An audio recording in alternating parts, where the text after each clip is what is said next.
Einen wunderschönen guten Morgen, 10 Uhr Wiener Zeit und Zagreber Zeit, 11 Uhr Sofia Zeit.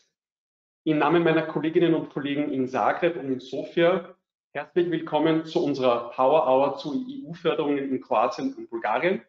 Mein Name ist Philipp Kupfer, ich bin der österreichische Wirtschaftsdelegierte in Bulgarien. And a heartfelt welcome also to our two experts from Croatia and Bulgaria, Teodora Ovcharova and Ariana Vela. By saying this, quickly, my colleague Gerhard Schlattel and I will make our introductions in German.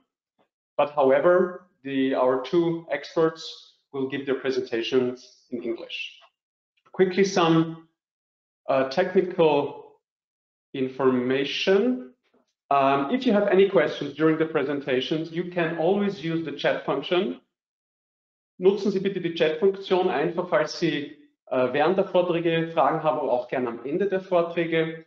Sollten Sie früher aussteigen müssen, kein Problem. Das Webinar wird aufgezeichnet und Sie erhalten neben der Aufzeichnung auch alle Präsentationen dieses Webinars im Nachhinein per E-Mail zugeschickt.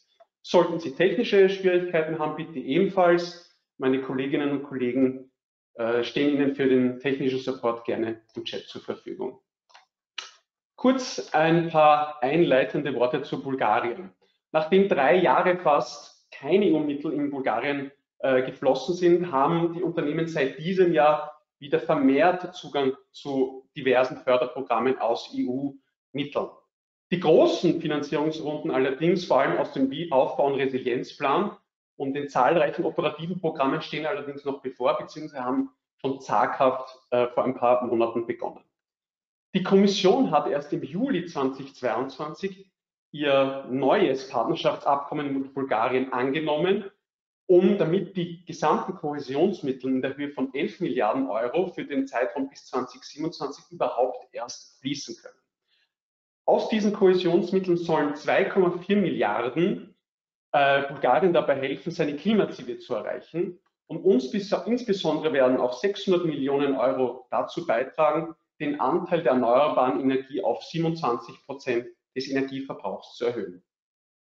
Zusätzlich gibt es noch den sogenannten Just Transition Fund, der mit über 1 Milliarde dotiert ist. Bulgarien ist noch sehr stark vom Kohleabbau abhängig. Es gibt da besonders 3 Regionen, die davon betroffen sind. Und man möchte langsam, aktuell ist bis 2038 die Rede, möchte man langsam die Abhängigkeit von Kohle und Energie aus Kohle reduzieren und für die tausenden Arbeiter und deren Familien alternative und nachhaltige Arbeitsplätze sicherstellen. Mittel werden Bulgarien aus diesen Kohäsionsmitteln auch dabei helfen, seine Infrastruktur zu verbessern, denn fast die Hälfte der gesamten Mittel der Kohäsionspolitik, also 4,2 Milliarden Euro, sollen im Norden des Landes investiert werden. Warum ist das so? Wir haben in Bulgarien ein sehr starkes Nord-Süd-Gefälle. Im Süden ist die Infrastruktur, vor allem die Straßeninfrastruktur, relativ gut ausgebaut. Im Norden allerdings ist in den letzten Jahrzehnten weniger Geld geflossen, weshalb dort mehr Mittel benötigt werden. Schauen wir uns ganz kurz den Recovery und Resilience Plan an. Sie sehen die Folie. Insgesamt stehen Bulgarien dafür 10 Milliarden Euro zur Verfügung, davon Grants, also nicht rückzahlbare Zuschüsse in Höhe von über 5 Milliarden Euro. Der bulgarische Recovery Plan ist ehrgeizig und soll aber das bulgarische BIP bis 2026 um fast 2 bis 3% immerhin steigern und 36.000 zusätzliche Arbeitsplätze schaffen. Eingeteilt ist er in 4 Schwerpunkte: faires Bulgarien, grünes Bulgarien, innovatives und vernetztes Bulgarien.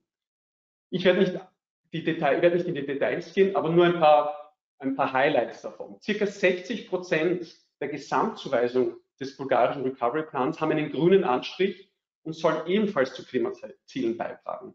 Da geht es vor allem um die Dekarbonisierung des Energiesektors. Wie schon vorher erwähnt, gibt es da auch andere Mittel, beispielsweise den Just Transition Fund. Es soll aber auch die Verdreifachung der Stromerzeugung aus erneuerbaren Energien vonstatten gehen. Aktuell haben wir in Bulgarien rund 20% Anteil der Energieproduktion aus erneuerbarer Energie, da vor allem Wind, Wasserkraft und Sonnenenergie, aber da gibt es noch einiges nachzuholen. Man möchte allerdings auch versuchen, die geothermischen Quellen des Landes anzuzapfen und daraus Energie und Wärme zu generieren. Es wird auch versucht, in Infrastruktur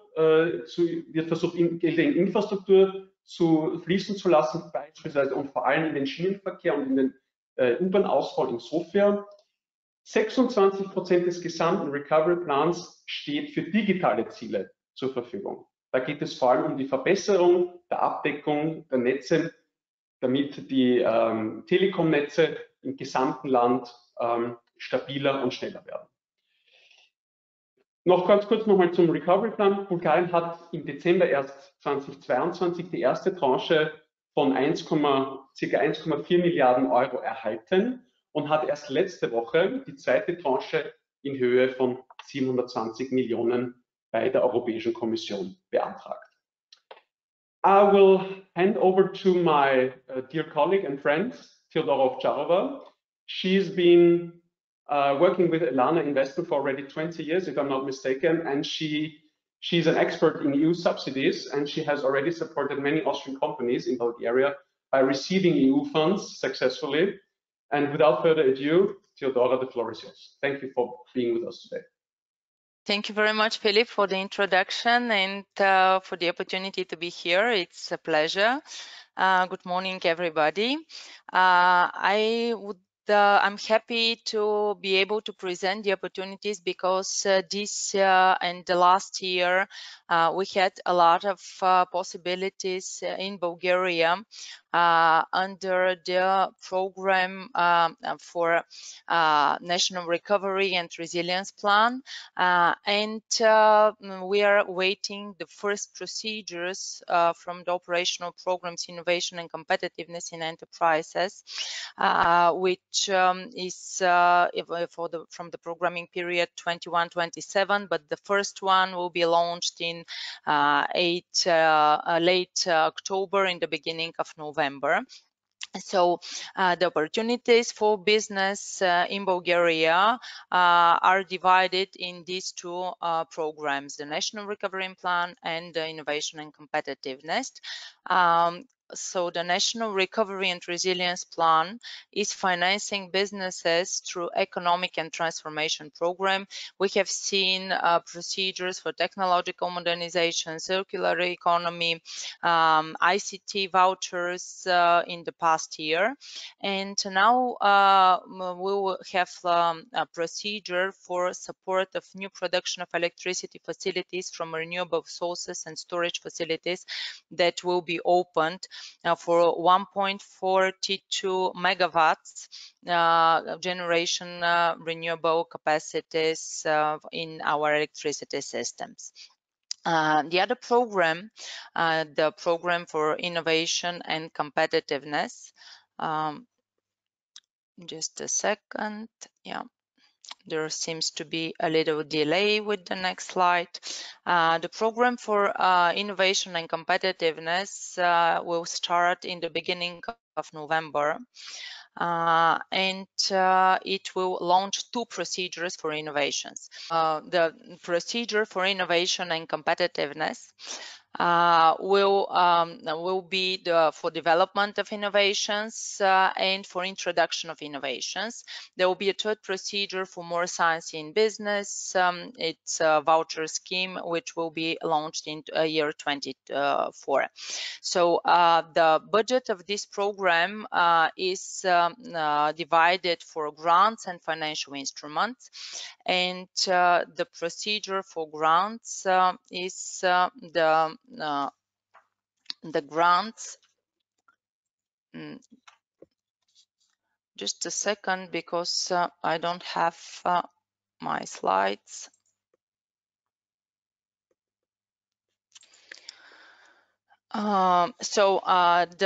Yes, thank you very much. So the business development program will support innovations, energy and resource efficiency, investment and R&D in Bulgaria.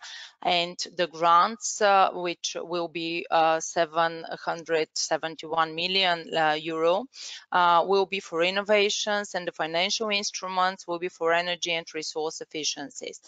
The first procedure is going to be introduction of innovation in SMEs. And the innovations that will be supported are divided into 5 thematic areas. The thematic areas are for informatics and ICT, thematic area for mechatronics and microelectronics, thematic area for industry, for healthy living, bioeconomy and biotechnology, and thematic area for new technologies in creative and recreative industry. The 5th thematic area that is supported is for clean technology, circular and low carbon economy. You will see this on the next slide, these 5 thematic areas. The sub areas that will be supported are in ICT, and informatics. Will be 3D digitalization, visualization and prototyping, Internet of Things, artificial intelligence and increasing industrial and technological capacity in mastering artificial intelligence, big data, data analysis, blockchain technologies, fintech system and services, technology for human-machine interaction. So this thematic area, informatics and ICT, incorporates all the ICT-based services and systems and approaches in different type of spheres as mechanical engineering, medicines, and creative and recreational industries, bioeconomy technology, tourism, and all the digitalization. The second thematic area, mechatronics and microelectronics, is supporting the production of elements and building parts of mechatronic units and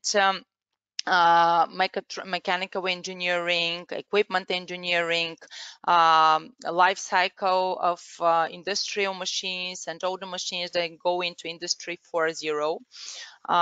We have a huge number of sub-areas in this thematic area, mechatronics and microelectronics, that can be supported, including biomechatronics, aerospace, artificial intelligence, semiconductor elements, virtual technologies, and a lot of other components that go into mechatronic parts. The third area, industry for healthy living, incorporates medical and dental sectors, as well as clean production of products and which are food products, and including personal medicine, health tourism, biotechnologies,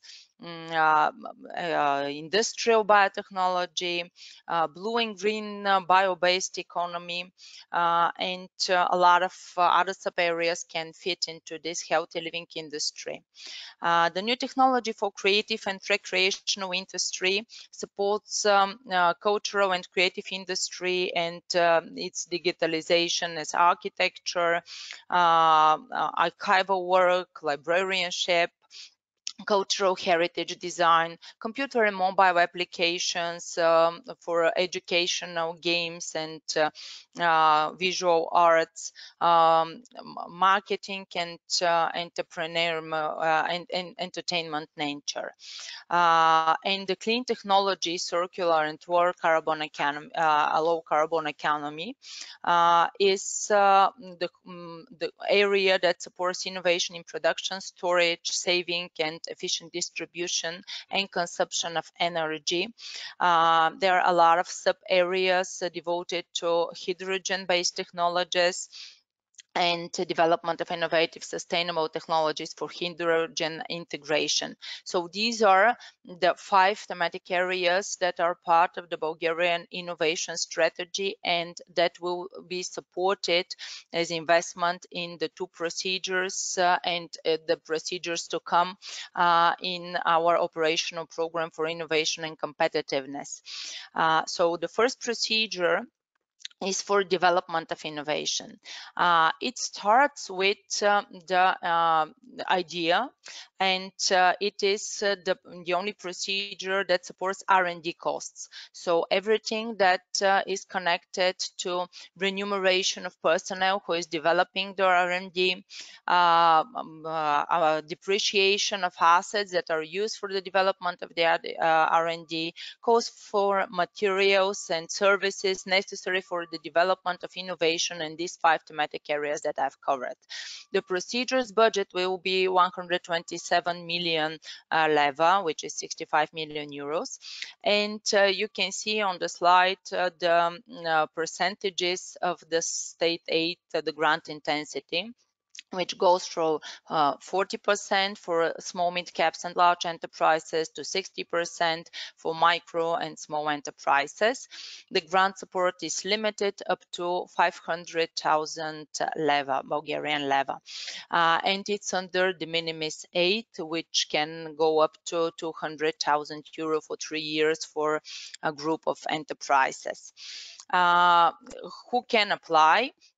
Micro, small, and medium-sized enterprises and small companies with an average market capitalization. These are companies with personnel up to 499 people. Large enterprises can only apply in partnership with small and medium-sized enterprises. They cannot apply alone for the development of the innovations in the SMEs. The procedures will be opened in the beginning of November, and we are now working with customers for structuring the projects and for starting of the project application. Normally, these procedures are open for about 4 months. On the next slide, you will see the list of activities that you can apply for, like research and testing, measurement and validation, creation of testing and testing of prototypes, and pilot lines related to the development of the product. And this is, as I said, the only procedure that covers the expenses for remuneration and cost of external services necessary for the development of the innovation until the prototype phase. The next procedure is the procedure for implementing introduction of innovations in SMEs. This is the implementation of the already developed innovation. The procedures budget is very big, it's 150 million euros, and the grant intensity is up to 45%. The grant support is limited to 800,000 BD leva, and it's differentiated for the different categories of companies, micro, small, and medium-sized companies. Here, only up to small mid caps can apply. These are companies with personnel up to 499 people and turnover up to 100 million euros and assets up to 86 million euros. So this procedure will not be open for large enterprises with more people working for them. The procedure for introduction of innovation is covering the introduction into production of new machinery and equipment that is necessary for the implementation of the innovation. You can acquire tangible fixed assets, machines, facilities, and equipment, or specialized software, patents, licenses, know-hows. And you can also have consulting and support services to support the introduction of innovation in the enterprises. So these are the two procedures that will be the first ones from this this program, Innovation and Competitiveness, but they're covering a lot of a huge percentage of the budget of this program. So we expect a lot of companies to be financed in this first two procedures. The next procedure will be voucher scheme. It will be up to 50,000 leva, and it will be for partnership between SMEs and science organizations. It's going to be in the beginning of next year, and we'll have more information about the requirements for this procedure later on in the year. The procedure that is very weighted in Bulgaria, this is the last procedure for the business investment procedure that will be launched from the Ministry of Energy. It will be for the renewable resources, and it's going to be about the International Recovery and Resilience Fund, about the renewables with batteries. It's open for public consultation. We are waiting its official launch in a month or two, by the end of the year. And it will be a tender procedure divided in 4 tenders. The first tender will be the largest one for renewable energy installations of up to 570 megawatts with a combination of batteries. So this combination, this integrated installations is absolutely eligibility criteria to have batteries as well. So 1/3 of the installed capacity of the renewable installation production should be covered with batteries. The grant support is up to 50% of the eligible costs, but no more than 1 million leva for 1 megawatt AC storage capacity. And the eligible costs relate only to the storage facility. So this 50% will be the eligible costs of the storage facility. The tenders will be launched, and the grading will be done by the minimum price that is offered for 1 megawatt installed capacity. So we still have to see what will be, we're waiting for a lot of competition because we have a lot of interest for big investors, but still there are a lot of money, and there is very good grant intensity potential for these huge photovoltaic and wind installations that could be done. So who can apply? The procedure is open for micro, small, medium, and large enterprises. The investment must be carried out by one investor legal entity.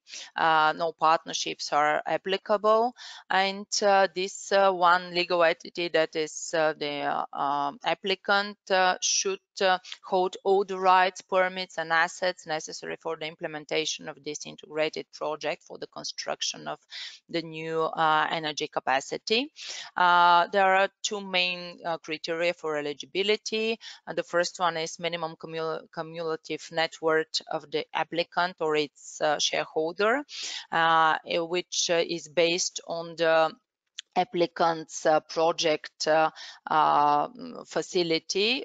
If it's in between 2 megawatts up to 5 megawatts, the net worth should be 10 million euro. If it's from 5 megawatts to 20 megawatts, the applicant should prove 40 million euro net worth, and for bigger projects, net worth of 60 million.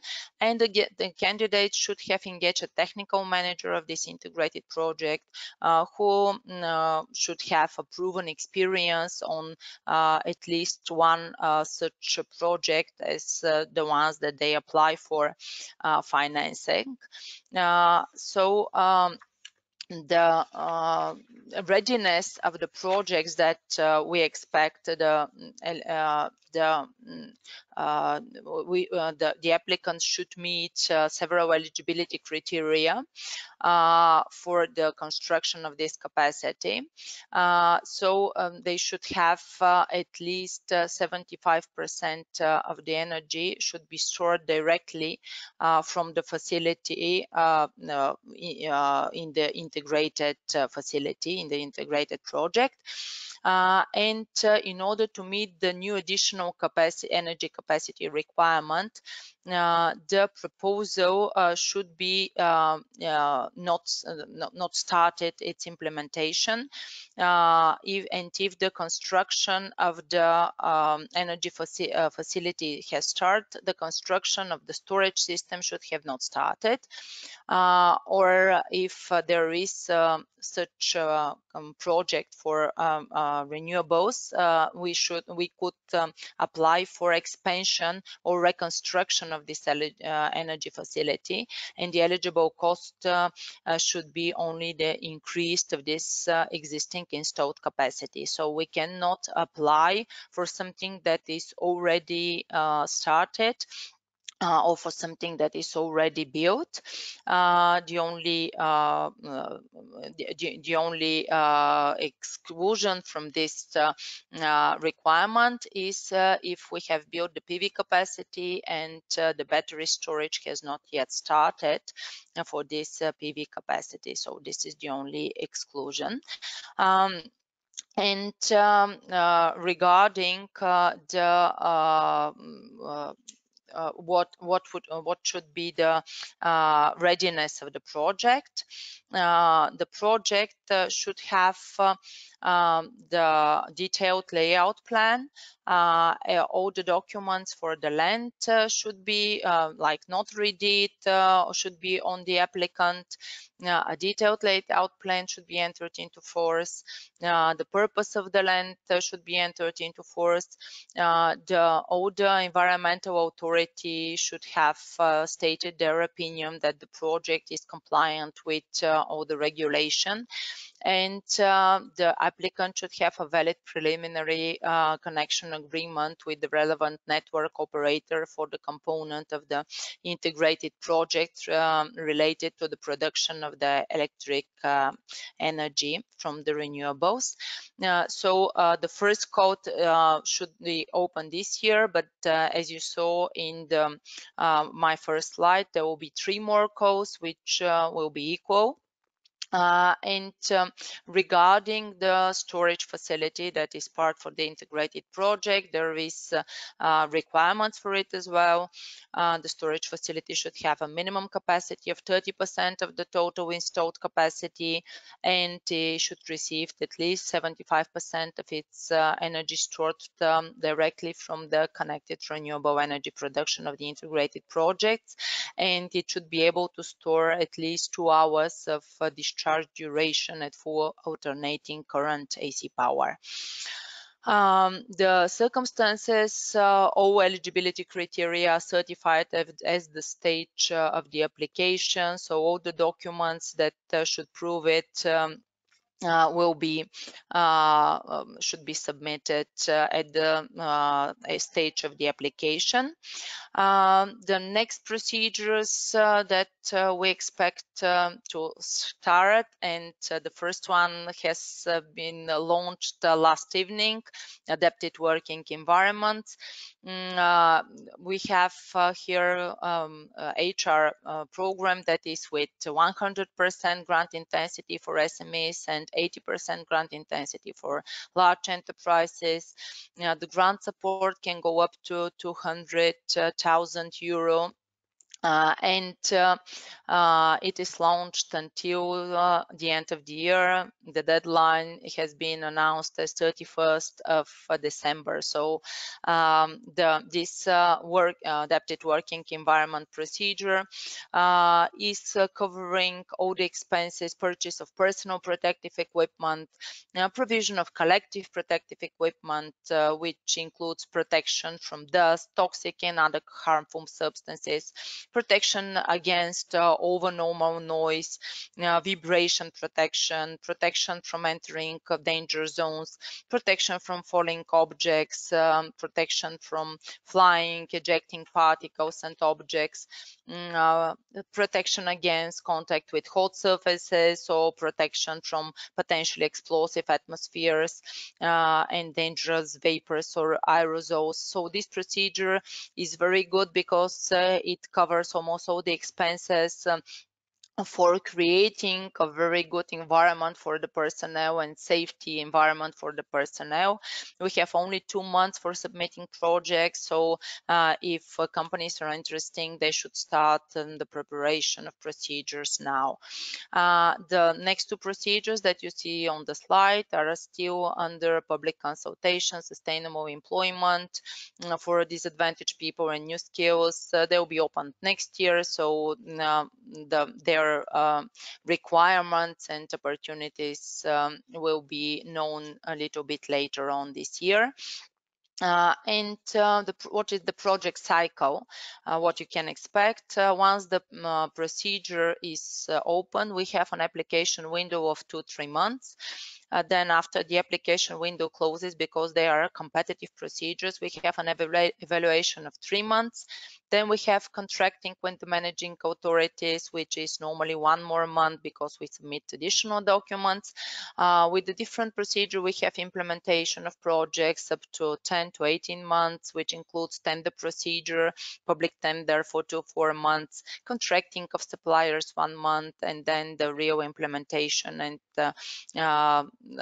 which take parts from 6 to 13 months, and then we have reporting after the end of the project of up to 2 months after project's implementation. We submit the final technical and financial report, and companies receive their money. So I have prepared, apart from the presentation, summaries of all the procedures that have been included in the presentation, so they will be available, and the colleagues can send them all the summaries to the interested parties, and with more details, and in case somebody needs more clarifications, we are available at the contact that you see. Thank you very much for the attention.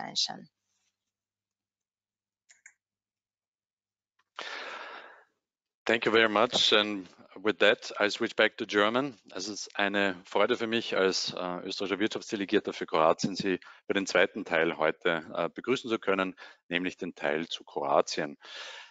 Ich werde mich ganz kurz halten, um unserer Expertin, Frau Wähler, ein Maximum an Zeit für Ihren Fachexpertinnen Input zu geben.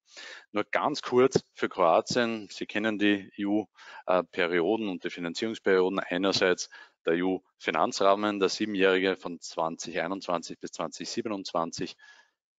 Hier stehen für Kroatien mehr als 8 Milliarden Euro zur Verfügung in 6 Bereichen, 6 Prioritäten. Investitionen in Forschung und Entwicklung, in die Stärkung des Gesundheitssystems, in intermodale städtische Mobilität, in nachhaltige transeuropäische Mobilität, Energieeffizienz, Ausbau der digitalen Infrastruktur. Und daneben gibt es auch für Kroatien den EU Recovery and Resilience Funds, der ebenfalls sehr hoch dotiert ist. Aber Details dazu bekommen Sie von unserer Expertin, Ariana Wähler, and with that I would like to switch back to English. Just very briefly, Ariana Wähler is an expert on EU funds, projects, procurement management. She has more than 20 years experience with her company Abeland. She's managed 600 projects worth more than 6 billion euro. And she's not only focusing on the consultancy track, but also education track. And that's a very important activity for her as well. She is, for instance, founder and headmaster of the Adult Education Institute, Učilište u EU Projekti. And with that smart, very short and brief introduction, I would like to hand over to you, Ariana. I'm looking forward to your expert input. Thanks, Ariana. The floor is yours. Danke, Gerhard, an die Einladung und guten Tag, meine Damen und Herren. Es freut mich, dass ich heute mit Ihnen sein kann. And now I'm going to switch to English because it's going to be much better for you than my German. Anyways, this is going to be our short roadmap. Gerhard already told you a little bit about me. I'm just going to show you what are the projects and what is the portfolio that we've been working on in the last 15 to 20 years. I will try to present the sources of funding in Croatia for the moment and provide you with a few preparational tips on how to actually get going, not only when it comes to subsidies and grants, but also when it comes to public procurement. Of course, afterwards, there will be some time for your questions if you will have any. When it comes to us, Gerhard has already told you what we've been doing. We're a consultancy company that prepared over 500 and implemented over 500 different projects in Croatia. The value of the whole pipeline that we worked on is over 6 billion euros. So we've been working on EU funds and public procurement even in the pre-EU phase of Croatia. Currently, we're also doing consultations and consulting in the field of project management, mostly focused on infrastructure projects, on entrepreneurs and public sector, but also focused on other sectors as well, and soft projects as well. Now, maybe the things that we are famous about is that we actually opened the first regional website on EU funding in Croatia in 2012. We opened the first education institute. We wrote the first book.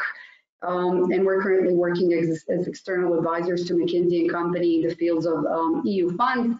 On the next slide, you will be able to see some of the projects that we worked on. We did preparation, we did project implementation. Some of the projects you probably know about, but there have also been many projects with entrepreneurs such as you as well.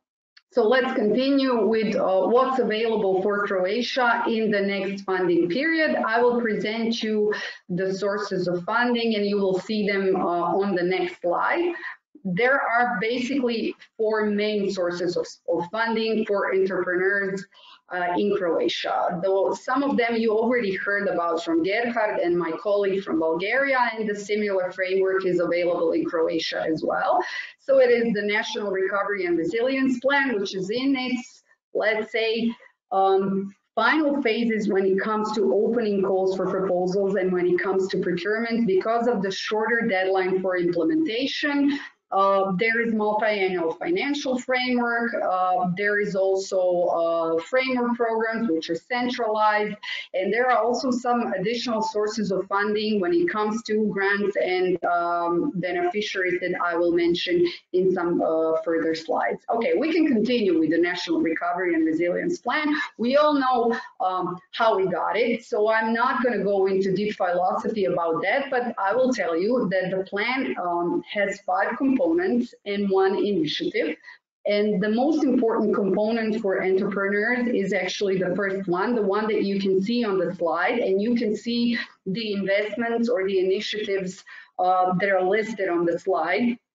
Some of them are public and some of them are private, consisting of different subsidies, also known as grants, and consisting of financial instruments. So this is the heaviest one, the heaviest component in terms of allocations, where different types of grants are available for entrepreneurs. Most known are the ones that have to do with green transition, but also some that deal also with digital transition, but these are smaller ones and these are vouchers.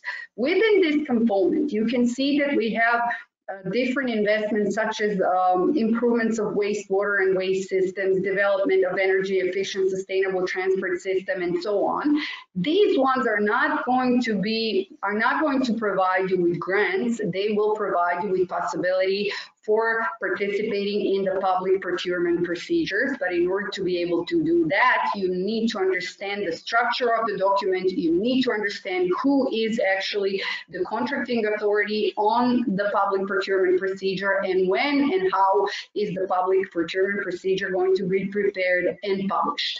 Also, there is another component which is important for Croatia. It was very difficult to get the funding for it. I was working on that part of the document when it comes to National Recovery and Resilience Plans. It's a tourism It's tourism initiative, very interesting, not only for Croatian, but also foreign companies, where different topics can be financed. And there is another call that is expected. I will tell you a little about it a little later in 2024. We can continue with the next slide. These are the other components, except for the initiative of building renovation. These components will provide you with the opportunity for public procurement. So here there will be less opportunity for grants, and there will be more opportunity for public procurements. We can continue with the next slide, please. So what to expect by 31st August 2026 when it comes to National Recovery and Resilience Plan? And I'm telling 31st of August of 2026 because the framework period and the perspective period is shorter than the one for the multi-annual financial framework. So the upcoming call, the one that we're expecting for the moment, it's supposed to be published by the end of the year, is the call for proposals for green transition of entrepreneurs. It finances everything that has to do with green transition, with CapEx investments for SMEs, but also mid-cap. So this is mid-caps according to the financial legislation of the European Union, large companies that have less than 3,000 employees. What is interesting within this call is that the maximum financing that you can apply for within the call is 4.6 million euros for now. The call is being prepared at the moment by the Ministry of Economy of Croatia. We're participating in framing the call. We as an association of consultants in the Republic of Croatia. So should you have any inquiry about the call, should you have any suggestions, especially the ones that have to do with energy efficiency, with energy savings that are pretty harsh in this call, feel free to contact me. I have left all my contacts at the last slide, especially my email address. Please suggest, and we will try to do whatever we can in our communication and consultation with the Ministry of Economy. This call is most probably not going to go through public consultation, which is something that you have already heard from my colleagues. It's happening in Bulgaria, it's happening in Croatia as well, but due to lack of time for implementation of the call and for implementation of the projects, the ministry has decided not to do that. The next two, let's say, calls that we are expecting in 2024 will be digital vouchers for entrepreneurs, but these are the smaller ones. They have to do with hardware and software purchases and specific ICT products. These are extra small grants, so it comes up to 10 or 20,000 euros. Not much of a grant, but if you're doing something that you would already be doing when it comes to your ICT or improvement of your ICT status in your company, then this is something you should look for. But keep in mind that eligible applicants are only SMEs. Now, the third thing that's going to happen has been already happening in the whole European Union, but Croatia as well, as financial instruments. They're already available in Croatia, and they will be available in the future, provided by the IB2, provided by Croatian banks, commercial banks, and the public bank, which is called HABOR. We can continue to the next slide, please.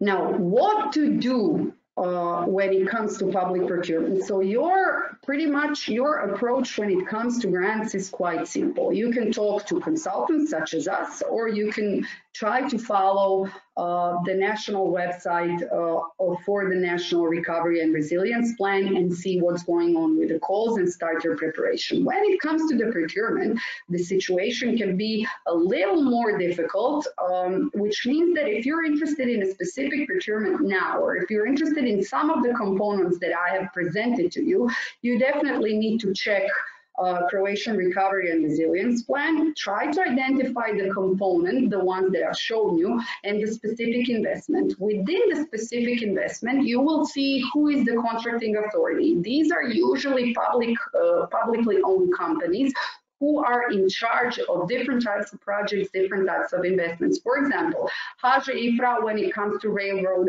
infrastructure, Croatian roads when it comes to roads, Croatian highways when it comes to highways, etc. So you definitely need to identify who is the contracting authority, who is going to be the company, the publicly owned company who's going to actually implement the procurement procedure, and then start with your preparation. There is a new website in Croatia. There is a new, let's say, there is a new website where public procurements are being published. Still in the testing period. It was supposed to be implemented, and we should have started implementing the procedure and publishing the procedures on the 1st of January informally, and within the information that we have received from the ministry and within the procedures that are currently happening in technical testing, it is expected that the deadline or the launch of the web portal is going to be prolonged for some time, at least 3 to 6 months. But still, the website is on. You should take a look at it because it's going to change certain procedures when it comes to publishing your bids, when it comes to publishing the tenders from the contracting authorities. And it's good to know what's going to happen. It's good to see the tutorials that have been published and to try to test the website so that you get prepared and you don't make any mistakes within the real tenders that you're going to participate in. Now, let's continue to the next slide. When it comes to multi-annual financial framework, you will see on my next slide that the situation is not as good as maybe in some other countries. We have a huge allocation, and for you, maybe the most important funds that you could look for would be European Regional Development Fund, Cohesion Fund, and Just Transition Fund. But also on the next slide, you will see that there will also be opportunities from the Common Agricultural Policy, where also EU funds in terms of agriculture are going to be implemented in the further period on a little lower scale than in the last funding period. There has been a cap. If we can move to the next slide, you're going to see it. There is going to be a cap on all the grants when it comes to European Agriculture and Rural Development Fund of 2 million euros and the maximum cap of 5 million euros in a certain number of years, which is a big change in comparison to the last financial perspective. Now let's move to the next slide to see what's happening in Croatia when it comes to multi-annual financial framework. These are the European structural and investment funds. So this is regular EU budget coming to Croatia, just as it's coming to all other member states. Now we have, when it comes to infrastructure and when it comes to any type of subsidies going towards public infrastructure or private infrastructure, up to this day, Croatia has published 0 calls, unfortunately. And of course, everybody is quite disappointed about that, but I think it's a good opportunity for any entrepreneur that is actually doing business in Croatia, because there is still enough time to prepare, there is still enough time to look for some interesting subjects, interesting priorities, and interesting calls. The main shift is going to happen within the entrepreneurial part of the documents, of the programs, where less grants will be published and available and more financial instruments will be available. They will be of smaller scale, and there is going to be a rebate of the loan up to 50%. So basically, if you take a loan as an entrepreneur and you achieve your contractual obligations, you can get up to 50% of subsidy on your loan. What is expected but not known when is also R&D calls for proposals where entrepreneurs can participate with research institutions such as faculties, universities, research institutes. And there will be, let's say, 3 main sources of funding for entrepreneurs. This is valid for grants, but also for public procurement. So there is Competitiveness and Cohesion Program 21-27. There is also Strategic Plan for Agriculture up to 27, and there is also Integrated Territorial Program, which is a new program focused on specific counties and specific areas, but it will also provide you with similar investments just as a Competence and Cohesion Program, but within the specific less developed areas of Croatia. Now, we can move to the next slide, please. How to deal with this issue when the grants are concerned and when the public procurement is concerned.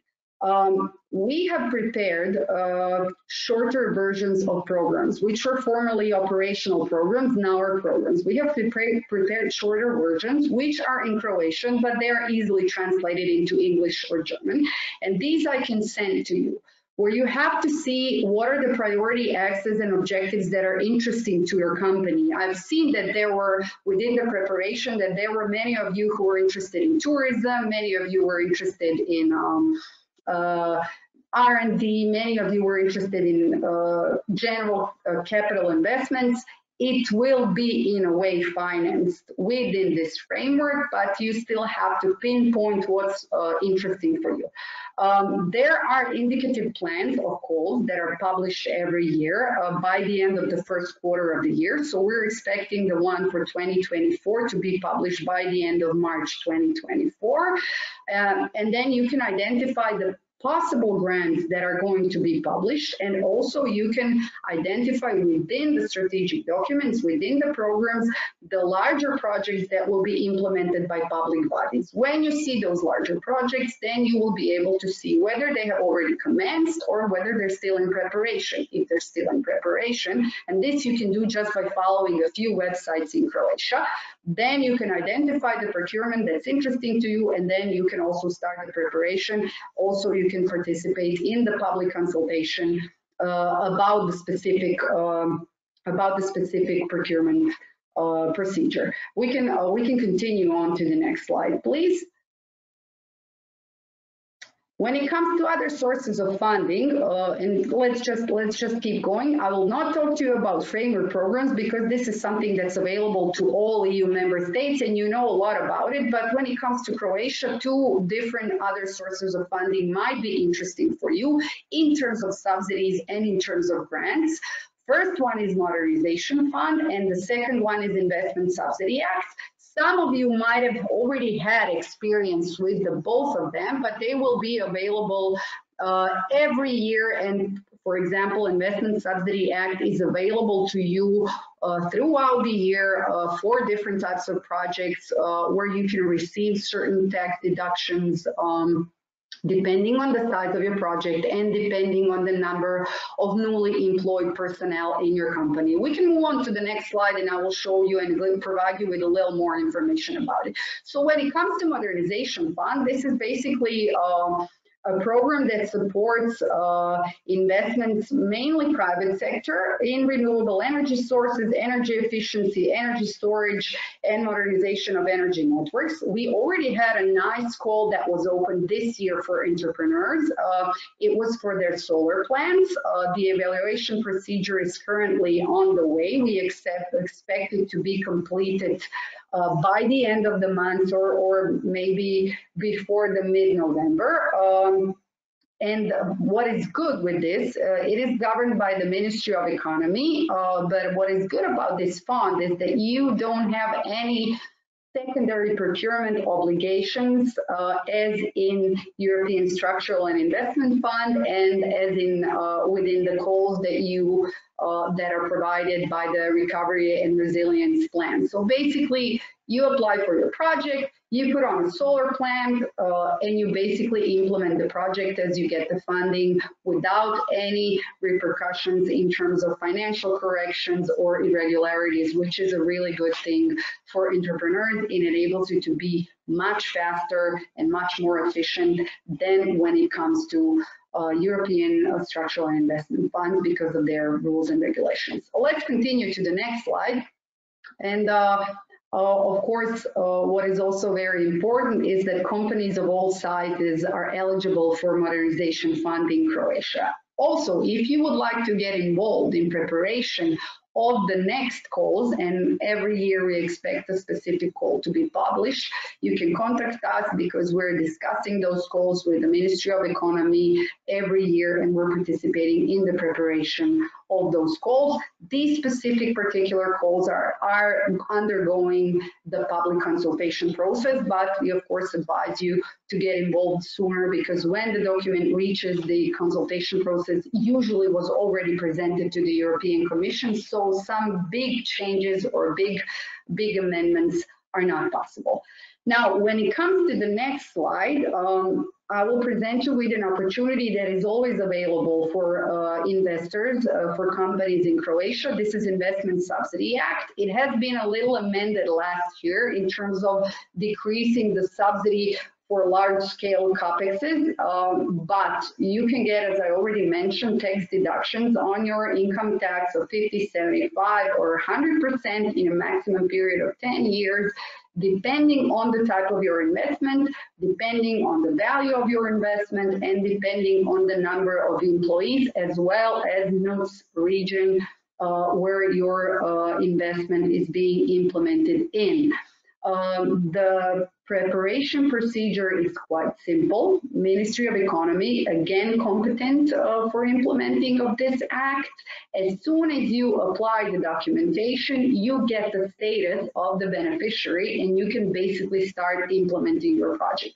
What is important for you to know that up to this financial perspective, we used to combine EU funds, so basically structural funds, with this act because it's the same type of subsidy. It's a GBER subsidy. However, nowadays, ESIF usually bans you from combining those two sources of funding. So please be careful if you're applying a project for modernization fund or for any ESIF or RRF calls, please be very careful when you try to combine it with the Investment Subsidy Act. Follow the thresholds in GBER and also follow the call for proposal guidelines for applicants in order to see whether the combination of funds is available or whether it's prohibited. We can continue on to the next slide. And we can also continue further on. I have provided you with several information on what type of investments can be supported by the Subsidy Act. But if you want more details, you can find it online, and you can also contact me for detailed information about it. It of course depends on different investments that you are intending to implement. Let's continue to the preparation procedure, or how to get prepared when it comes to your specific projects, and I will show you specific steps. So basically, a client has a project idea, they want to build a factory, they want to build a bridge, they want to buy buses, they want to do refits of their trains to hydrogen, whatever there is. What you need to do basically when it comes to Croatia is do an analysis of what are the options. So what are the plans that are available to you? What are the priorities? And basically, what are the calls that are available? Is there anything available? Considering the size of your company, considering of what is the sector that you're working in, and considering the investment, its value, and the time frame for its implementation. Now, when that is done, the best thing is to identify the call, all the procurement, which is interesting for you, to do eligibility checks, whether you're eligible as a company, whether your project is eligible, whether your bid is eligible for a specific tender, and then start with the preparation. On the next slide, you will see how the preparation or how the procedure for grants actually looks like. In Croatia, it's completed when the decision on financing is published or adopted by the IB1.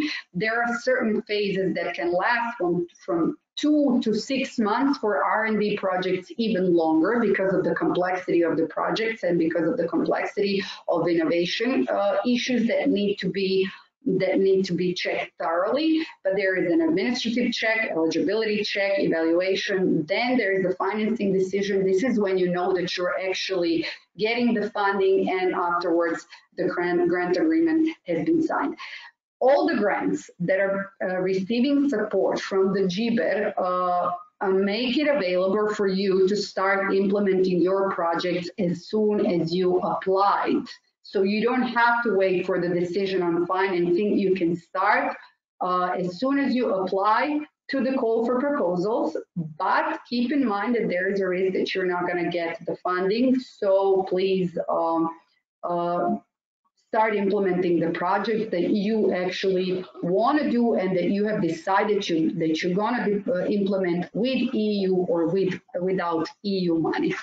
And let's continue to the next slide. So with the public procurement, there is a little different story because of different type of regulation, because of our Public Procurement Act. So there is a procedure for large-scale procurements for constructions. There is a public consultation that has to be, which enables you to see the main public procurement documents, such as a tender dossier, such as contract, and you can participate in the public consultation. I advise you to participate in the procedure even before. As soon as you check that a certain public procurement is identified within a project, within a program document, you should start talking to different partners, you should start talking to consultants, and you should start getting prepared. This is how the procedure looks like, but I'm not going to give you many details. If you will have any further questions, you can of course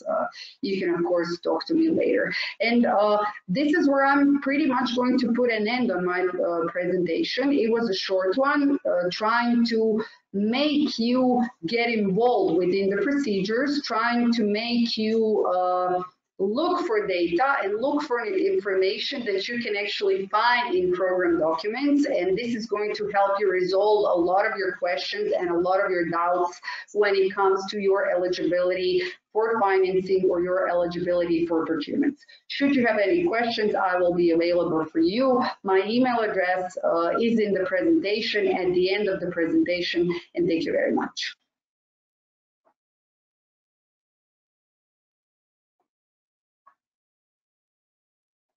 Thank you, Ariana. I will take over briefly and switch back to German.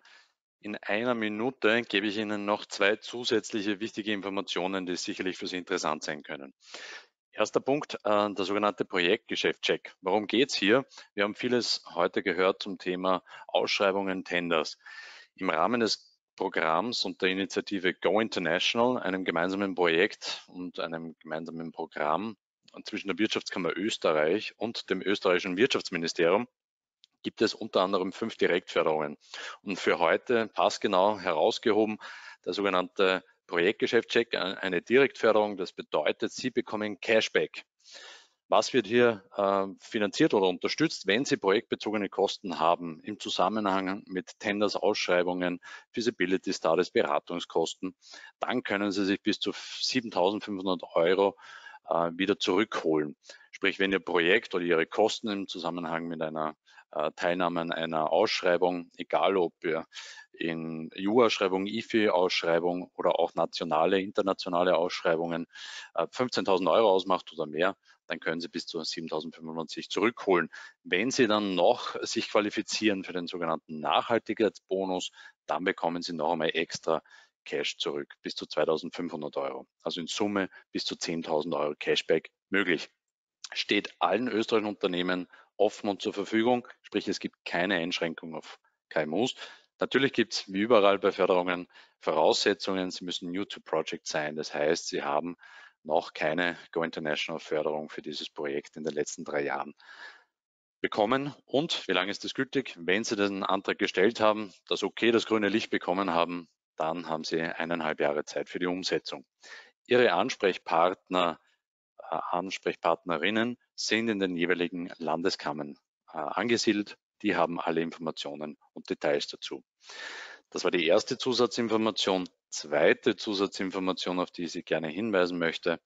Wir haben ganz aktuell eine neue Projektliste mit den wichtigsten Projekten im Bereich kommunale Wasser-Abwasserprojekte zusammengestellt, ca. 50 Projekte. Und das ist mir ganz wichtig zu betonen, ist keine Aktivität, die wir einfach irgendwo downloaden aus einer Datenbank, sondern wir stellen das aus unterschiedlichsten Quellen selbst zusammen. Also ChatGTP hilft uns hier nicht, sondern wir greifen da selber zum Telefon. Wir kontaktieren wichtige Leute, Entscheidungstragende und bauen hier alle wichtigen relevanten Infos zusammen. Wenn Sie da Interesse haben, schicken wir Ihnen gerne ein Ansichtsexemplar zu. Schreiben Sie uns einfach auf zagreb@advantageaustria.org. Damit gebe ich wieder zu dir, Philipp, nach Sofia. Bitte. Vielen Dank, lieber Gerhard. Auch von Sofia ganz kurz ein bisschen Cross-Selling. Ich habe vor mittlerweile 6, 7 Jahren auch in Zagreb gearbeitet.